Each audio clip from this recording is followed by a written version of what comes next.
Time for a little old school Monday smash. That's my boy, Ira Schafel. I'm Jeff Cameron, and thanks everybody for tuning on in. Ben produces tenuously as weather is bad in Tallahassee. If things flicker, don't blame us. We got weird weather as always on a nightly basis. You already started the drinking? Look at you. Yeah, man. First kind of in-season sort of smash. I like it. I broke out the coffee blonde from our friends at Tavello. Oh, man. Well, you know, if I had any more left, Tavello is delicious. I'd be happy to have one of those coffee blondes, buddy. Why don't you hold it up there? Give them a little love. They're outstanding. Yeah. This is it's their newest variety, and so they have to write in the brand at the back. But anyway, up in Thomasville, and it's delicious. The coffee blonde. It is delicious. Like, subscribe, all the whole deal. You guys know it. You know it. It's time for football season, and that is a good thing. We want to thank our friend, Russ Voorhees. You see him up there, russvoorhees.com. Go check it out. Russ is a hardcore Nole. Also really, really good at his job. All those things are true, but I know Russ is pumped about another football season. I ended last football season with Russ in the box. I don't know if I'll start this season with Russ over in Ireland. I don't know if you're going, I'll meet up with you and we'll have a cold Guinness, buddy. We'll start it up, and it's going to be a good time.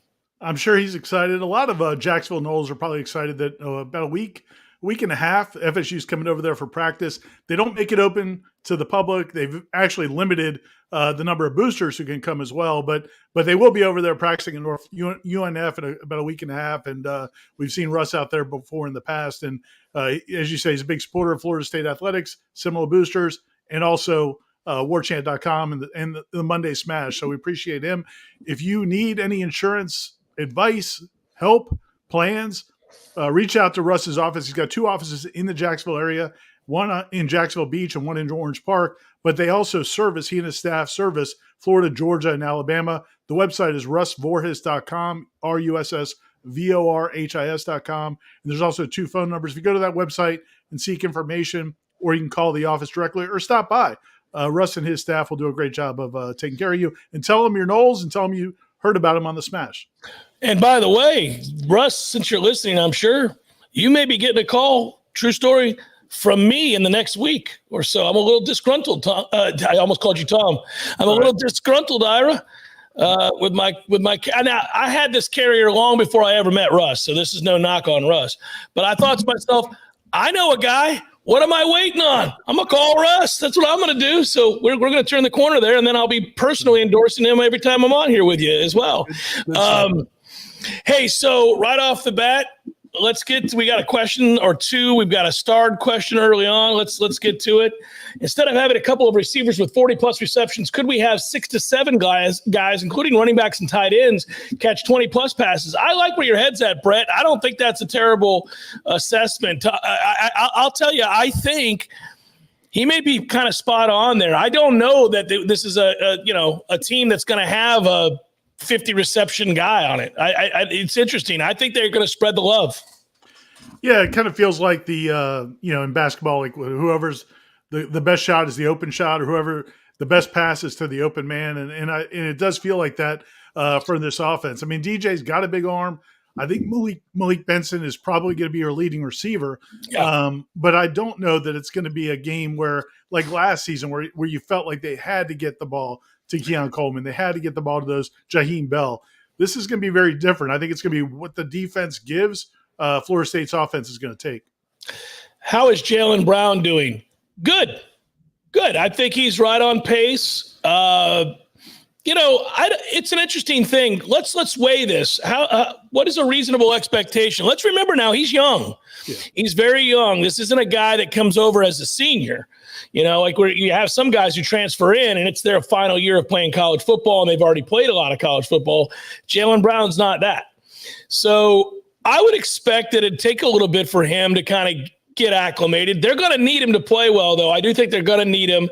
Unfortunately, they did have that injury to Destin Hill, and I think that Jalen Brown would maybe play some of the Destin Hill role, and or at least certainly a candidate to fill in somewhere there. So it's kind of interesting.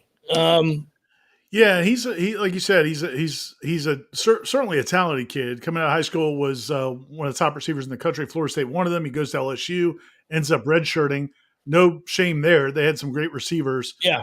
on that team last year, but he, he's got elite speed. He's going to get bigger and stronger. He's more kind of slight right now, but as you said, in practice, he started to make more plays as practices have gone on. I think earlier in camp, I was talking to Corey, and I was like, I kind of was hoping he'd make a bigger jump from the spring, but I feel like that's you're starting to see him come along, and along with a bunch of those other young receivers. So that's the thing about that receiving group is there are a lot of candidates. There aren't a lot of guys that are surefire stars, but you start talking about him, Lewayne McCoy, Hakeem Williams. I mean, they're in the older guys, Kentron, Darian Williamson, all those guys. There's just a lot of. It's probably hard to kind of step your game to where you can feel like you're being singled out because you don't get all that many opportunities. I have so many question marks about what it's going to, if you put a piece of paper in front of me and said, all right, fill it out, who's what with this receiving core at season's end? Like go ahead and distribute the stats. Give me the receptions, yards, touchdowns for this group. Because I think it's a better way. I think to say it that way, Ira, is better than saying I have question marks about the receiving core. That's not what I mean. There's an inference there that I'm not trying to make. I'm not saying like, oh, they're questionable. I'm saying there are a lot of guys trying to, lobby for playing time, a lot of guys who are capable, and a lot of guys who haven't had to be the dude. So, other than Benson, who I think we all agree should be the one probably, from there, I think it's a lot of guys. And like you said, may ride the hot hand. Whoever steps up, that competition is going to be pretty fierce at wide receiver, I think. Do you think he's going to come out of camp with, his top two guys at each spot and then let them see what they can do? Or do you think it's going to be like in that first game, if guys aren't producing early, how quickly do you think he'll get other guys involved if the first few guys aren't producing? It's interesting. It's a good question. I think coaches want to have things settled before they get into that first game. You don't want a hodgepodge of dudes where you're just guessing. It doesn't look like so-and-so has it tonight. Unless they're young, Ira. Let's just use a hypothetical. If Lewayne McCoy, earns serious reps in week one, which is not out of the question. I'm not predicting that. But let's just say camp goes along and he's a guy who's going to play.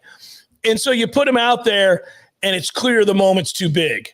Yeah, you probably got a quick hook for a guy like that because they're freshmen and it's not fair to them, right? But other than that, I think he's going to want to clearly identify I think you had it right. These are my 6'8" guys. Yeah, these are my guys going into week one. And I think it's, I wonder how many people we think are – I don't know. I don't even know how to predict that 6. I think we could throw names on a wall and say, yeah, he's probably one. He's probably one. But I think we would get to 4 or 5, and we'd have to stop and say from there, it's maybe anybody's guess. I think we agree that obviously Benson, he's gonna be a guy. I think we think that Ja'Kai Douglas is going to be a guy. I think we think that if we're going to count tight ends, obviously Morlock is going to be a guy. Right. And then it gets kind of interesting. You start getting into it. We think Hakeem should be, maybe Kentron, maybe Williamson, maybe. I think you get into some maybes pretty quick. Yeah, and I think that you'd assume maybe you give the edge to a couple of those guys that you don't feel 100% sold on just by the fact they've been in the offense so long. They've been in big games. I mean, those guys have played on big stages. You start rolling in, again, love Lewayne McCoy, super talented. But that's a perfect example of, man, he has not been on a college football field before. Right. So right. I feel like maybe you'd want to work him in, no matter how good he looks in camp, because you do have some of these older guys, and then let Kentron and those guys prove that they can or they can't do it. But I think you're right. I mean, I think the nice thing is I think Hakeem Williams is starting to assert himself. I think a little bit more that he needs to be in that mix, and like you said. DJ certainly likes Morlock. I mean, I feel like there's a good connection there, and I think Morlock's probably going to have. I don't know. A lot of people. Jaheim Bell was super talented, and people thought he was going to have a huge year. I think statistically, then he dealt with the injuries and all that. think statistically, I think Morlock, based on what we've seen so far, I think he's going to have maybe the biggest year we've seen from an FSU tight end since No Gloves, since Nick O'Leary. I just think he's going to be a huge part of this offense. I agree with you. It's exciting to talk about because he's a matchup problem. I'd fall in love with my 6'7" tight end as well. If I were a quarterback in a new offense, I'd be like, I know where that guy is, and I know his catch radius is massive. And if I'm a little off to the left or a little off to the right or a little high, there's a good chance my man's coming down with it. Yeah, I agree with you. James B., man, you're too kind. When the pads come on, is it going to be two fingers to my eyes, two fingers back to you for Julian Armella? Yes, sure. Yeah, I think a lot of people have been waiting and waiting and waiting. I don't think Ira or I believe that he's going to start this year. I don't believe he's going to start this year. Won't rule it out, but I think everybody, because of how highly touted he was coming out of high school, people expect more from him right now. He's not a bust. I mean, he's going to be a guy who plays. He's going into his redshirt sophomore season. It's not like he's been here 4 or 5 years. Right. But I just think, yeah, man, I think I want to see him step forward yet again and earn some more reps because, God, you look at him, Ira, you just think, well, that's how I would draw it up. He's got good feet. He's got a good body. He's like, I mean, he looks the part. No, it's funny you say that because, you think about what they've brought in now over the last 2 years at guard. They brought in a bunch of guards, and then they moved him to guard in the spring. Mm-hmm. But they just brought in T.J. Ferguson from Alabama, Richie Leonard from Florida. Last year they brought in Keandre Jones from Auburn. They brought in the Rizzi kid from Harvard. So they brought in a bunch of interior linemen to go with. They already had some guys. And so you just wonder, okay, how's he going to get on the field? But then there was a play today, man. There was a play today where he's pulling, and he was kind of running right at me. And I was like, man, that looks good.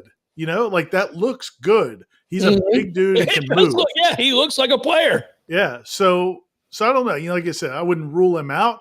But, yeah, man, he is, again, as highly touted as he was. I mean, he was. When he signed with Florida State, they had been so bereft of top talent on the offensive line for so long. Even when they brought in that first group of transfers, Dylan Gibbons wasn't a highly recruited guy. I mean, Armella at one point was a 5-star recruit. So there was so much excitement. People want to see him so badly, and then it hasn't happened. So people are like, okay, well, it must be over. But again, I still think he's got a shot, and it looks good. He's got a lot of guys ahead of him who are older and stronger, and I don't know that he's going to be able to beat them out to be in that top 7 or 8 guys. Good problem to have, man. This is what you want. You want to have 7, 8, 9 guys that you look at and say, if any one of them had to play, you'd feel good about it. I think at the end of camp, the way to put a ribbon on the situation with Armella is that even if he doesn't start, which I don't think he will. I would doubt that. But is he a guy that if you had to play because one of the other guards went down, you'd feel okay about? Get me to that place at the end of this camp. Because if we're at that place, good, man, because the following year you will be tabbed to start as a redshirt junior. Well, and I know you said you were putting the bow on it, but I'll put another bow on it. We're gonna double tie this with like our shoes back in the day. It is big for him because if he can prove to be that guy, and Bryson Estes, another one that if they can prove to be those guys, then maybe Mike Norvell and Alex Atkins don't feel like they've got to go back into the portal this offseason. Maybe you say, okay, we've got those 2 dudes stepping in or whoever it is. So even if you're not in the starting lineup, even early in the season or much of the season, if you can prove that you could be the starter in 2025, this still could be a great year for any of those guys. Do you think the right tackle position really hinges on, I'm going back over now since we're talking offensive line, and I love this subject, and everybody who pays attention to football understands, got to have a good offensive line if you're going to do anything great. It's this line a year ago was really their problem, would have been their biggest downfall had they been invited into the playoff. I think it would have cost them at some point in one of those 2 games. They may have been able to win it all on defense. Who knows? We got jobbed and we'll never know. But I think if I were going to say the Achilles heel would have been the offensive line, and they overcame it because they had veteran leadership. They had talent. Obviously you had a quarterback who'd played a ton of football. You brought in a Keon Coleman. You had a Johnny Wilson. You were able to get around it a little bit. Trey Benson broke big plays when he finally did get loose, But I think for this team to succeed, and I have been I've been bullish on this team and what I think the offense will be. I just think they have to figure out right tackle because I think they want to run the ball and then they want to run the ball some more and then they want to throw off a play action and really utilize the strength of DJU's game, which is that deep ball. And it's something that is, I mean, you wouldn't be able to paint a prettier picture than what his deep ball looks like. It's just gorgeous every time he throws it. Yeah, and the great thing is they do have tons of competition at those tackle spots. I mean, you have options. Again, obviously Darius Washington's coming off a first-team All-ACC season. He's penciled in at left tackle. You bring back Jeremiah Byers, who started every game last year. He looks better than he probably did last year. He's second year in the system. And then you add in Jalen Early and Robert Scott. Robert Scott, hey, man, he's got to stay healthy. Wood, buddy. I'm knocking on wood. I'm rooting for the kid. I love the kid. It will be one of the great. He'll definitely. The ACC has the Brian Piccolo Award for the guy who overcomes the most. Yeah. Seriously, I mean, he'll probably be a shoo-in unless somebody has some other catastrophe in their life. But to come back from where he's been injury-wise over these last couple seasons, 2 years ago, 3 years ago, we thought he was one of the best offensive linemen in the ACC. He's been through all these injuries now, and he's back out there again, and he looks pretty good. We'll see how he withstands a month of camp and then several games. But if he can, now you got 4 dudes at tackle that you feel really good about and can certainly play. And to your point, yeah, man, like you're seeing those plays in the running game. I have a story up on the website right now for people that watch the YouTube videos, but don't go to the website. Go to warchant.com. I have a story up right now. You can get a free trial and read it if you're not a subscriber. But basically looking at the running game from last year to this year, or from last year to the year before in 2022, they averaged like over 5.5 yards a carry. Last year was 4.5 yards a carry. They basically lost a full yard per carry, and they ran it less. Like 2 years ago, they ran it like almost 40 times a game. Last year, they only ran it 32 or 33 times a game because they weren't as comfortable. They knew they weren't going to be very successful at it. This year, man, I think they're going to be running it again like they did 2 years ago. And, man, that could mean a world of difference for DJ. It's a different team when you're able to run the ball, and really his skill set with the speed that they brought in at wide receiver, you could have some big moments over the top, a lot of fun football to watch. It's a mentality. It's a more taxing game for defenses to have to deal with. If you've got a team that has the mentality that they're going to run the ball, Lord knows they've got a stable of backs that can run the ball. So we had Coach Yak today after practice, and he's got to be giddy like a kid in a candy store with all the guys. I said to Tom today, Ira, that I thought, honestly, the thing that will separate all those backs and who gets, Toa Feely's going to be a feature guy. He's going to get a ton of touches. We know that. But one of the things that I think that we look at is after the top 2, you probably just going to go by who can block. Which one of those guys can pass pro? If not multiple guys. I feel like, Keziah Holmes could probably pass pro. We've seen him do that. But a lot of these guys are going to have to prove, because to me, when I look at a guy like Cam, who has tree trunks for legs and is scary to see once he gets going, but does he get out there as much as people want to see? Because if you can't block, they're not going to put you out there. So it's going to be fascinating. And that is a thing that he never had to do in high school.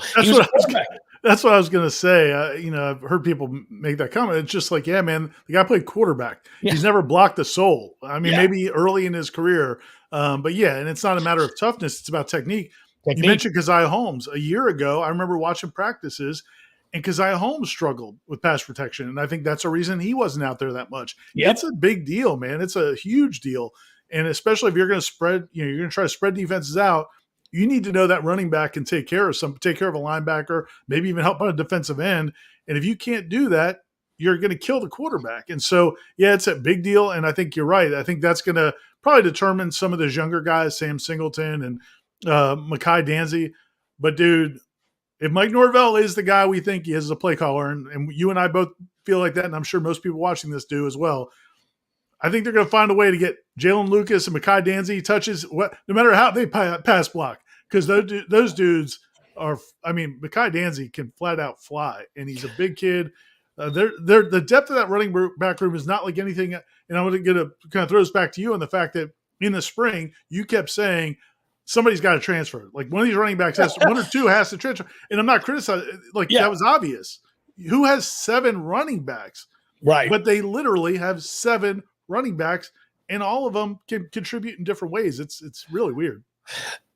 Yeah, I've never seen anything like that in that room where you have that many guys, all of whom you like. Right. Like There's most no bums. Yeah, no. And like we're careful about the way we talk about some of these guys, but like over the years, you try to be, you try to be transparent, but at the same time, keep in mind that they're kids and they got feelings and whatever else.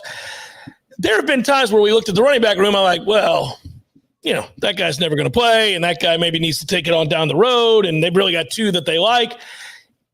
Every one of the kids in that running back room is a guy that you feel like could start in the ACC for somebody. Like if they weren't starting here, they could definitely start somewhere else. They're that good. I think I can say that about every single one of them. Yeah, and that was the point. I never felt like you were saying any of these guys can't play. It's just, just in today's college football, dudes are going to look for opportunities. There are guys in that depth chart who may not play a lot this year that could probably start at some other schools, and certainly could. And so, are you really going to stick it out here? But man, and I'll tell you what, Roydell Williams is something that dawned on me today. I was a little bit. I would not want to tackle him, dude. He is put together. It's not right. He's a big dude. One of the things that dawned on me today is as you're assessing a team from year to year, and we talk so much about talent and how they've replaced pieces. But the one thing I really wondered was just, not the chemistry. And I get it. Mike Norvell's and his staff have instituted a culture, and that's all fine and well and good. But at the end of the day, you've got to get the right guys in the locker room to further that culture. And dude, Roydell Williams, Malik Benson, those Alabama guys, you knew what you were getting when you brought in guys from Alabama. They are leaders. A lot of the newcomers they brought in are legit leaders, and that's a big deal, man, because it's not like you're bringing in guys that have to be dragged along. Some of these newer guys are some of your best leaders, and I think that's just going to kind of put more gasoline on what this team could be. Let's go through a few of these here. I want to make sure I get to the questions, and we've missed some here. Tom says that he's more excited for the season this year than he was last. So pumped for the running game. Do you see this FSU team resemble the offense Norvell had in 19 at Memphis? Yeah. Well, he's got the option to do it. He certainly does. He's got a number of backs. Yeah, they had a two-headed monster there, three-headed really, if you go back and look at it. And, I don't know that anything is ever going to be the same in terms of duplicates from previous seasons. Yeah, he could really run the ball then. He had two NFL guys. Mike is really good at adjusting to his team's strengths and where they have guys and play into that. So I think there's always going to be a hodgepodge of the many things that he has in his hat to reach for. I think this offense will have more plays down the field than that Memphis offense did. But yes, from a running back standpoint, they got a lot. They got a lot of guys. And if they find out they can have success early in games, you know what? I think he'll just keep running. I love that mentality. I love the idea of that. It's because think about what it plays to. It plays to everything they want to do off of it, but it also plays to their defense, and it also plays to the fact that they are going to have awesome special teams. Right. They've got one of the best punters in the country. So if early in games you want to establish something, and it's maybe not as efficient as you would want it to be early on, but you're going to stick with it. Well, you got a guy that you feel pretty good is going to send one 55 yards with a ton of hang time and flip field position. You could be patient. I think you could be patient. And if this offensive line is what we think it's going to be, and that running back room is what we think it's going to be, you're probably going to be in a lot of third and shorts. And if you're in third and shorts, man, with DJ Uyunglele behind center, you're talking about moving the chains. So again, it's you could see the vision Mike Norvell had and his staff had when they put together this roster. It's going to definitely look more like probably 2019 Memphis, or maybe even his first 2021 at Florida State than it will last year. Like last year, correct, I think was the outlier. This year is going to be much more smash mouth football, man. They're getting after it. Optimus Climb asks, staying on pass catchers, who's going to be the gotta have it third and long dude like Johnny last year? I think it's Morlock. I think it's Morlock, right? Don't you? Yeah, it's probably Morlock. And to your point, you made the comment earlier about what a mismatch he is. we've seen it in several practices. I mean, some of the catches he's had, he's been open, but he also, he does have that catch radius, and he has learned, I think, how to use his body to get around linebackers, to create space when there's not space. I think he's much more polished. And so you're going to see plays where I think, and DJ feels comfortable now, where maybe it's not even really open, but he knows how to kind of make himself open. And I think he's going to be that guy. Who will be the punt returner? And then Malik Benson. I mean, Malik Benson, for a guy who's known for his speed, is certainly not afraid to make contested catches. Oh, so yeah. No, I think they've got guys there's plenty of guys who are willing. Yeah, I agree with that. Jeffrey wants to know who will be the punt returner. They rotate a lot of guys back there at practice, so I think they're just always kind of searching until they get comfortable. Our Wilmer, why do you? I asked Johnson today. He usually works with the punt returners. I asked David Johnson today because he works with punt returners, and he said, Jalen Lucas, obviously Malik Benson, and he mentioned Mekhi Danzy, and I think he might have mentioned one or two other guys, but I think that those two or three guys will be the main ones. Our Wilmer writes, who do you all think is the most undervalued lineman on the defensive line or the offensive line? Or did I read that right? Yeah, who is the most undervalued lineman? Undervalued lineman.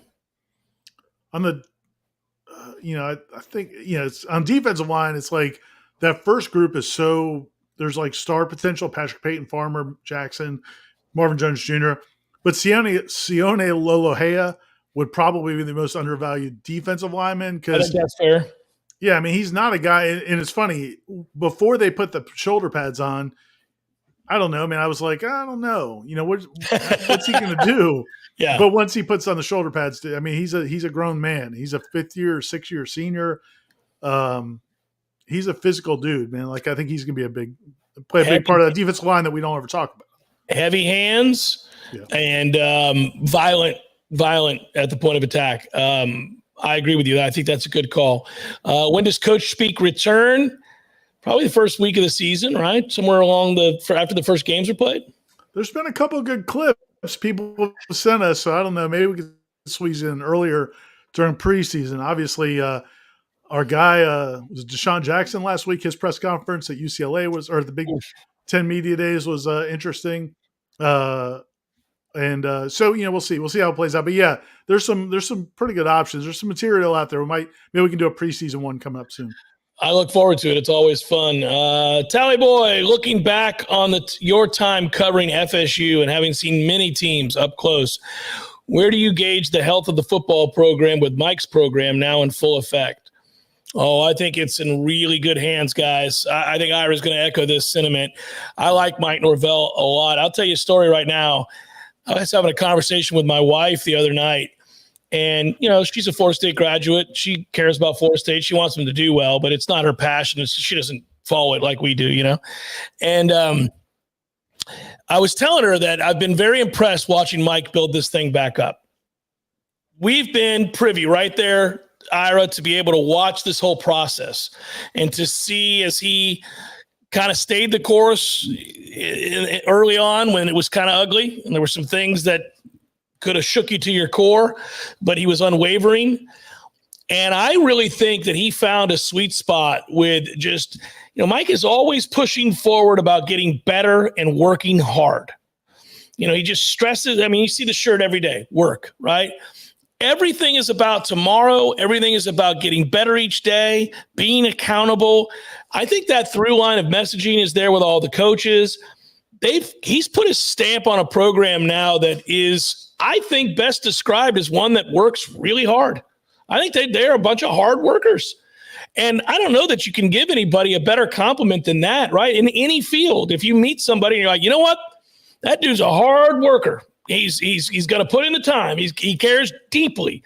And I feel like he does. He cares deeply. And that's all fans want to know is like, look, man, if we're paying you $1 gazillion, we want to win games, but are you going to do everything that it takes to lay it on the line? I think the answer with him is yes. Yeah. And I think it's, if you get guys that are very talented, big and strong and fast and get them to work hard, you're going to win a lot of football games. It's a good recipe. But the key is getting guys to buy in. And it was funny today in practice. Anton Smith was there, former FSU and NFL running back. And And I was talking to him on the sideline at the beginning of practice where Norvell races the defensive lineman. Yeah. And he looked at me and Anton was like, he looked at me, he's like, do they do that every day? I said, yeah, man, he does that every single day. He's been racing defensive linemen for the whole time he's been here. But now it seems like 20 guys now are joining the race before practice. And he's like, he looked back at him. He goes, you can play for a guy like that. Like, it's a silly little thing. It's not, but it was just like, as a guy who played in college football in the NFL at a high level, what that says to him, I think it says the same thing to those guys on that team that, man, this dude is one of us. He is not looking down at us. He's not coaching at us. He believes he's one of us. And I think there's so many instances of that. It's one little thing, but that's what you see throughout the program. And yeah, man, I just think it's they're in a great place right now. You hope they don't ever lose it. There was a time where we thought Jimbo had it rolling and he lost his focus. So there's no guarantee long term, but man, he's got it in a great spot right now. It's the hardest thing in the world to sustain. Yeah. Once you get climbing, I wouldn't say it's easy. It's hard. You got to reach down deep and come from the depths of despair where they were. And you got to hope that you're able to make certain benchmarks possible before you get fired. It's like we talked about the other day. Napier may never make it. He may never get out from under the avalanche. But, luckily for Mike, when he had to have the big season, he had the big season, and then he parlayed that into another good season. And now it seems like they're off and running, but sustaining that when you become the hunted, and also when the expectations become sky high, and now you bring in elite athletes across the board and everybody's looking out for themselves, it can be very, very, very difficult. And you're right. He's been able to create a culture. It will be now fascinating to see if he can sustain it. But I guess to answer that question, the program's in a great spot, really good spot. Trenton writes, would you trade an ACC championship for a home playoff game?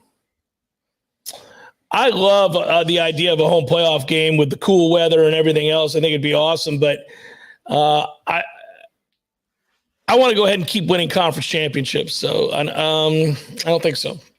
Yeah, it's funny, man. It's funny you say that because I don't know, again, Florida State, I mean, how many ACC championships did they win before they didn't win one? It was like a dozen or more. Yeah. I mean, they won it every year in the 90s and into the 2000s.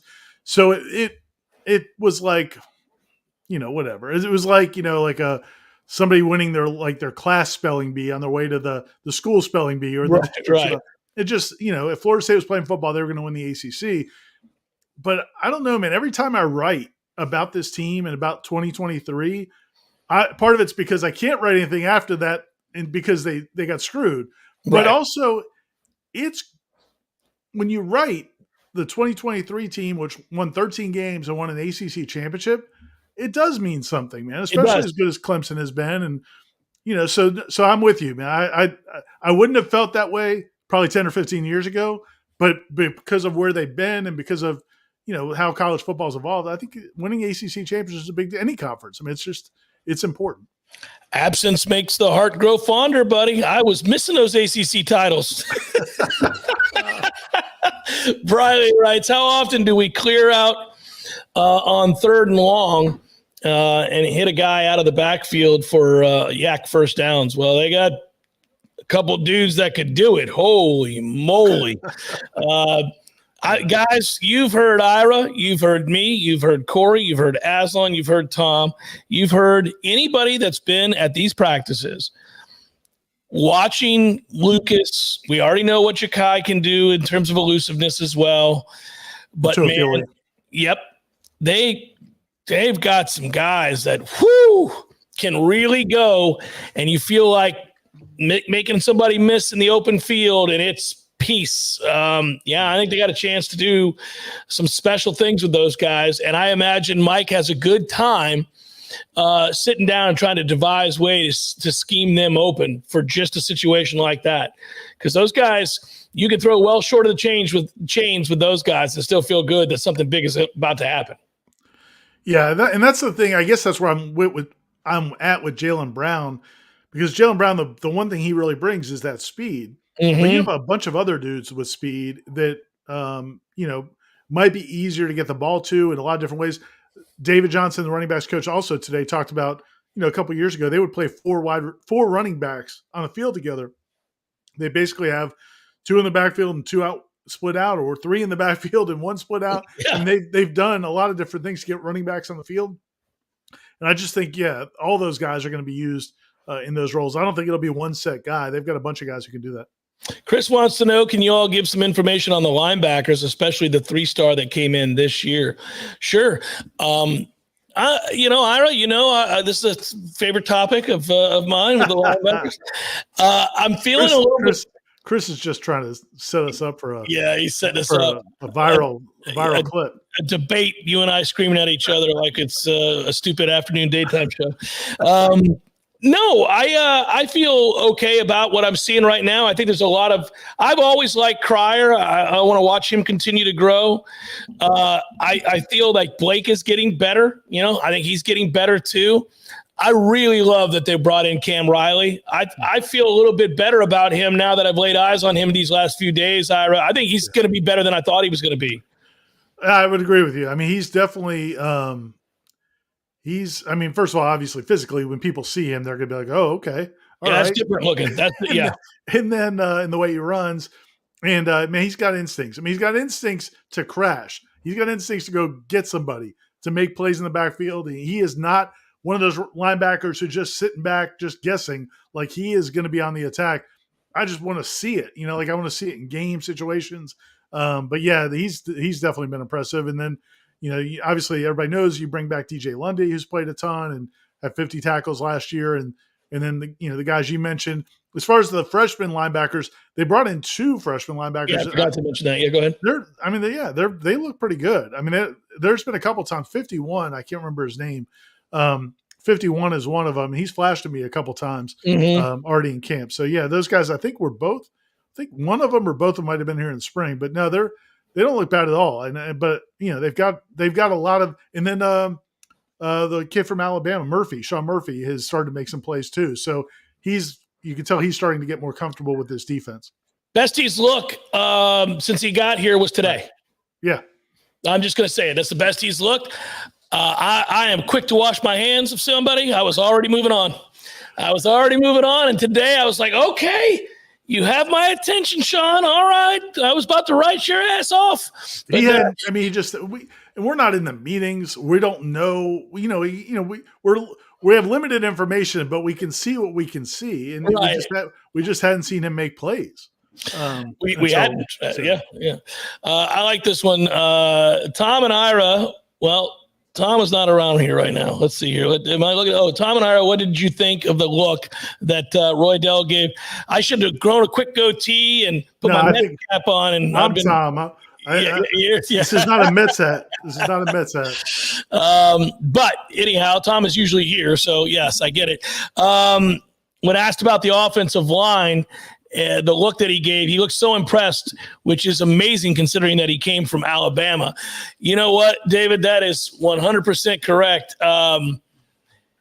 It's pretty cool that a running back would have that look talking about this offensive line, given that the Bama table was the standard forever, right? So, my man, that's a really good sign. That offensive line, we didn't talk about that. We talked about their athleticism. We talked about their depth. They are huge. Yes. They are huge. That's a big ass offensive line. A bunch of 320+ horses. Yeah, man, and he's right. He did give that look today. Look, man, he's on this team now, so he's got to build up this team. So that's part. Roy Dell Williams he's now a Nole. He's on this team. He's going to talk up his guys, especially the guys who are blocking for him. But yeah, it's true. I mean, you're talking about Richie Leonard, TJ Ferguson. And going back to last year's team, Keandre Jones, who came in, they're all 330+. Yeah. I mean, that's, again, think back to where this thing was a few years ago. I mean, it's pretty wild. I think that's another indicator of that program's growth that we keep talking about and that we get asked about, is that you every now and again have a moment when you're watching a play like you were describing earlier, or you hear a kid say something about a lineman, or you're off to the side and you watch the rotation where you have paused to think, man, there was a stretch just a couple of years ago where I wasn't sure they had 4, let alone 5 good offensive linemen. Like there'd be days where you're like, well, they can patch this together a little bit, maybe run on the interior with Gibbons and so. But, like you didn't really have anything. Now it's like, I don't know who, there's a real fight for a position at right tackle, and you've got 4 to 5 guys fighting for it. You've got guys that could play tackle or guard. You've got 2 guys training behind Maurice at center that maybe will become an option. So, yeah, this is like quite literally, you're like, if that guy goes down, thankfully they have him and him. We would have never said that. And how overcomplicated do we make football? Because you said this at the beginning of the show. Like, if your offensive line's good, you've got a chance. And I think it was funny because earlier today when I mentioned Anton Smith, when I tweeted that he was at practice today with a picture, one of the first responses, or it might have been on our message boards when I posted the picture, somebody said, man, he ran behind some terrible offensive lines. And all you really need to do when you look at the late 2000s, now the defense struggled some there too, but offensively, if you look at the late 2000s and then you look at the time from the end of when Jimbo stopped caring till Norvell these last couple of years, it's the offensive line, right? I mean, like you can point to we come up with all the reasons for why teams are not good, but when Florida State's had a good offensive line, the offense has been really good. When they have a piss poor offensive line, the offense really struggles. So I'm always looking at the trenches. I do the same thing in recruiting, man. Every time I'm just looking in the trenches. What do we got? Are we bringing in some hosses? Are we getting some guys? It's a good thing. Before I get to Briley, hold on a second, Briley. Stephen wrote, so do you expect the Georgia Tech defense to handle – how do you expect them to handle the running game? They weren't great last year. Well, Stephen, not only were they not great last year. Let me tell you how bad they were. I did a segment group preview. Like I start going through the ACC teams that Florida State faces. I don't go through every ACC team, but I go through the ones that Florida State faces as I start to prep when we get closer and closer to the season beginning. And I'll go through offensive line, defensive line, wide receiving core. And then we have to vote on these things, Ira, as you well know. And so you want to go back and refresh your memory and you want to look at things. And I try not to look at just traditional numbers. I'll look at all the advanced metrics and kind of a combination of ways to try to assess what a unit was. That defensive line was that defense against the run, period, was as bad as you're going to see in the country. Like they were awful, not just in the ACC, in the country. And it's funny, I brought this up to Brent Key, and I was kind of tiptoeing around it because I didn't know how to ask it in a reasonable way. And he's like, well, the good news is we can't get any worse. He agreed. He completely agreed. So I guess my answer is they'll be better than they were a year ago because how could they not be? But will they be good? Probably not, no. No, I'd agree with you. And also, but maybe that explains why Mario kept running the ball. Maybe he's thinking, these guys can't stop us. There's no way they can stop us. And then they fumbled. Should we run the commercial for Russ? If we should, because I've been absent-minded, Russ. We've been so good and on fire with these questions. I've just forgotten to do this. We can't do that. Cue it up. Let's hear the beep beep. Let's make it happen.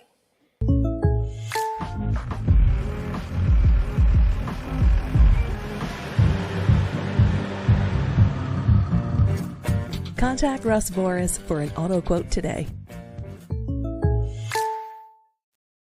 Blame that on me, Russ. Took us 30 minutes, but we gave you a bunch of love at the start of the hour, so you're all right. I love the way she says Russ Voris. Like yeah, she says it. Yeah, it's just really classy. Very classy. We got to work on it. I don't know. I'm guessing she looks a little different than us too. But she's got a nice way about her. So if you want to, we can't promise you're going to get to talk to her, the voice lady. Probably not. But go to russvoris.com and he'll get information. More importantly than all that, he will do a great job for you finding information on your insurance plans. That's the key. Jeff and Ira, is fall camp meeting your post-spring expectations for the team as a whole? Exceeding them? ? Is it falling short at any specific position group? Well, Briley, I will tell you they have not had full pads on yet. I think it would be silly of any of us to say that we know for sure how all this is going to play out and what's going to happen and what we like and dislike without them having not even been in full pads yet. That said, we have an opinion about what we've seen through the first 5 practices. I have. I've been at all of them, and I've come away mostly impressed. If I'm going to give you a big generalization, I've come away mostly impressed. I'll tell you what I wanted to see, and I've already seen signs of it, and I think it's the most important thing. I wanted to see signs that DJ understood the offense better than he did in the spring, and I do. I see plenty of signs that he knows where to go with the ball, that he's processing things quicker, and that he's confident as he sits back there and goes through his progressions. That is the number one thing I wanted to see. We can get into individuals. I need this guy to be better and this guy to be better, and that's true. There are plenty of people that I'm like, okay, buddy, I want to see you do more. But in terms of just a big general assessment, I thought the secondary would be good. It is. I thought that the quarterback needed to look more comfortable in the offense. He does. I thought that they were talented at running back. They are. I mean, you know, I feel pretty good about what I've seen. What about you, Ira?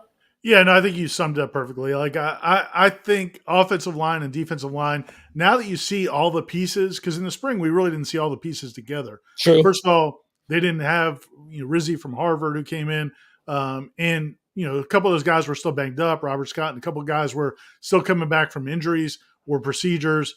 Defensive line, I think Josh Farmer was limited in the spring, and we didn't. Some of those guys weren't always available, and so now you're seeing the totality of those groups. You're right. We'll know more once we see full pads, but I feel very good about the lines of scrimmage. And then, yeah, man, we knew the DBs were going to be really good. We knew the running backs were going to be good. I think the wide receiver room, it hasn't made me feel like, oh, this is going to be a juggernaut of an offense, but I feel pretty good about I'm cautiously optimistic about the receiver room. I've seen enough strides from Hakeem Williams. Love Lawayne McCoy and some of these other guys that have shown potential. So, yeah, man, if it was a meter like coming into camp versus where I am now, I'm much more on the optimistic side. Not that I was right in the middle before. I was always optimistic, but I've seen signs that have me thinking this team might be better than I thought. It's interesting. The thing that happens, and we all admit this, we don't get to see anybody else. We see the same team every day, guys. And so, like, if I really was going to juxtapose my feelings about this team and where they sit in the ACC and, the schedule and when we play certain teams and all that, I'd need to see a Clemson camp. I'd need to see a Miami camp. I'd need to see, so that I could say, oh, well, I thought Florida State was moving right along, but seems so-and-so looks like their world's better right now, or worse, right? So that's the hard part, is that you do get a little bit of we're only seeing the same guys every day, and they're not going to appreciably change all that much. Now, some of the freshmen really will take off, and some of the redshirt freshmen or sophomores might have a light bulb go off that is noticeable, where you go, oh, it's happening for him. But a lot of the guys are just going to look like the guys that we've already seen, and they'll get a real opportunity when they're not facing a defense, for example, that knows what plays coming every day. That makes it hard to read. You think, look, man, the ACC network people love us. EJ Taylor, Mark Richt, they're big fans, right? Yeah. You think we could get them to take you on their road tour? Like they've been in Tallahassee for the last 2 days, watching FSU practice. Could you just sneak in as a part of the crew and go to Miami's practice and Clemson's practice and just kind of NC State, just kind of get a feel for the league? You think they'd let you do that? I don't think they'd let me do that, and I think that Clemson in particular would be bothered if I rolled up, because I get weird looks anytime I'm around Clemson's personnel, their coaching staff or their AD or any of those people. Like, they've never forgiven the suck at Clemson thing. I mean that. That's true. That's like a real thing. They've never forgiven it. It's weird. It's weird that would bother them somehow. I mean, so thin-skinned up there at Clemson. It was years ago, and it was just a reaction to beating Virginia Tech, actually, and that was the whole – and they've never forgiven it because it got passed around and it ended up on their message boards, and people were like, who is this a-hole? And and so, hey, but I'll give him credit because 2 years ago, Dabo sat down with me. He knew exactly who I was, and we had a really good interview, and it went well, probably better than either one of us thought it was going to go. Still suck at Clemson, though. So maybe he would let you come to practice. Yeah, he might, but I think the administration would get this guy out of here. We had another contribution there, Tom. Thank you. Any concerns about a strong two-deep at defensive end for Georgia Tech? No? I feel pretty good about the 2 deep for against Georgia Tech. I do. I think he's saying that they've improved their defensive ends, I'm guessing. I'm sorry. I thought you were talking about our 2 deep defensive end. I feel pretty good about our 2 deep in defensive end. No. At least I think I'm reading it right. I'm not sure. Yeah, I guess it could be either way. But no, I'm with you. I feel good about Florida State's defensive ends. And they've made some additions on their defense, but man, I don't think it's enough to where you'd be concerned about that defense. It may be marginally better than it was a year ago. I don't think it's going to be a whole lot better. I agree. I think they will be better. They did bring in the kid from USC and the other kid from Penn State, and we'll see. We'll see what happens, right? Optimist climb again. The only real concern remaining is who's going to be the second outside receiver. Going back to the beginning of spring, everything else has seemingly been answered with at least a plus player. Well, there's still some question marks. Real quick. Sorry. Tom is asking, and was Tom who asked the last question? Yeah. He's saying he's talking about FSU's defensive ends. He's talking about possible injury. Man, I don't. It's very early in camp. I wouldn't read too much into what all is happening or who you've seen pictures of and who. There's a lot of people concerned about who's available. There's still a month before that game. We'll see how that. Let me say this I'm not concerned about the defensive ends. I'm not either. Good call. You said that definitively.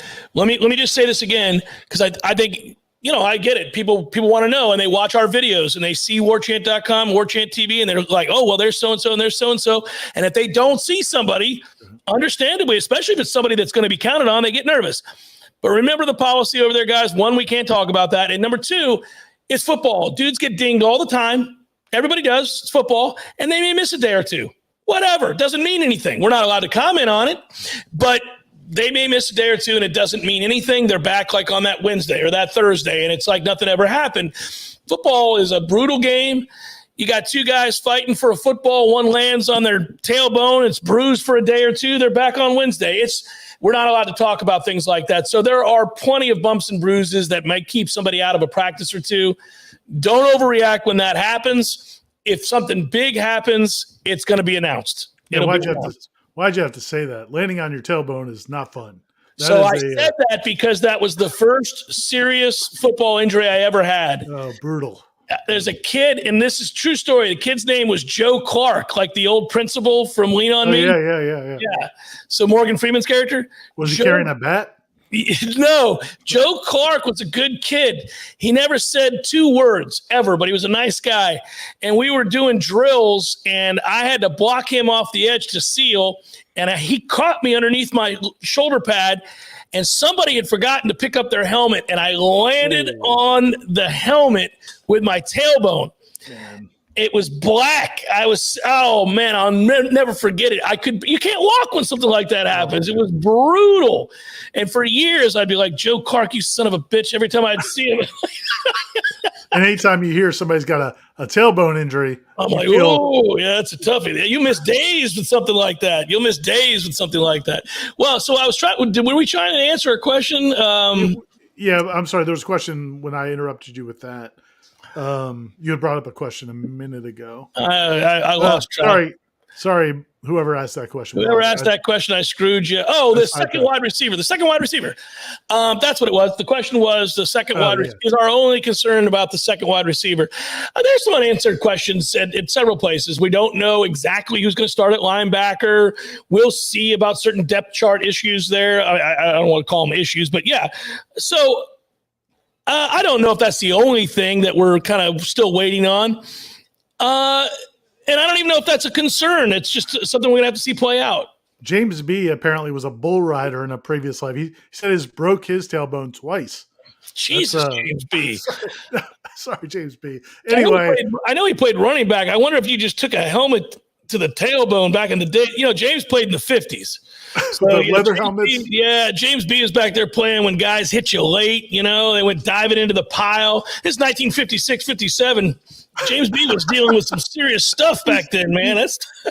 Who knew he was 90? I had no idea. I met him several times. I had no idea James B was 90 years old. I'm just busting balls. No, as far as the number 2 receiver, it's not clear. But the good news is there's a lot of potentials. And as we said earlier, it may not end up where there is a clear number 2. It may be I still think it's Malik Benson and Kyle Morlock. I think are going to be your top 2 receivers overall. And then it may be just whoever was open. There was one other question I wanted to answer, and I think I screwed everybody out of it. I don't remember what it was. So at this point, I think we're done. I think we're going to say goodnight. I think we're going to Sure, it's a great question though. Probably was. Hey, guess what tomorrow is, everybody? Seminole headlines. So get your questions in. Ira will send the prompt out probably right after we get off here. Or did you already do it? You probably already did it. After we do this show. I feel like it feels weird to premature to put out the prompt for tomorrow's headlines before we do the smash. So that'll be coming here shortly. And I'm sure Corey's already got it up on Facebook, because he's still buttoned up. Right after practice on his way to the car, he posted it, I'm sure. Yeah, but the boys will be in studio tomorrow. Looking forward to it. We got a stand-up after practice tomorrow, which we think, knock on wood, is going to be the first full day of pads. Hey, real quick, by the way, I was going through long story, but I was going through some old baseball cards. Oh, what'd you find? You find me a Willie Stargell? I was going to bring you these 2 gems, see if I see Bonilla. I can't see. Is that Bonds on the left? Yeah, it's Bonilla and Bonds, buddy. How much are these worth to you? It looks like they're worth about 30 cents, I think. I was going to say, I probably A, have them, and B, those aren't worth anything right now. Did you used to get the Beckett magazine to check and take a look at it? To see all the prices. Yeah, until, and again, my mom threw away my baseball cards one day. Maybe you need Bonds and Bonilla. Maybe you need them back in your life. A kind man sent me the 79 Pirates entire collection just a few weeks back. He was listening to the show, and he sent me he went out and found every member of the 79 Pirates and sent it to me. That's more impressive than what I just offered you. So. Bring those cards tomorrow. I'll see you in practice. I think I have a Derek Lilliquist and a David Justice to bring Corey. So you guys will get rich together. Find me a rookie Kurt Bavacqua. That's all I Hey, good job, Ben. Thanks to all of you guys. Don't forget, subscribe to warchant.com. Make sure you click on the likes and all the things that they want you to do. Again, Seminole headlines tomorrow. Live stand-up after the first full day of pads, which is what we think goes on tomorrow. Really looking forward to that as well. And then we're off and running another day. Good job, Ira. Talk to you soon, buddy. I'm going to go watch Paul Skeens hopefully dominate. He starts in 5 minutes. So here we go. It's Skeens night in the Cameron household. Cross your fingers. I'm sure he'll. Yeah, I will. Need your help. Good job, Ben.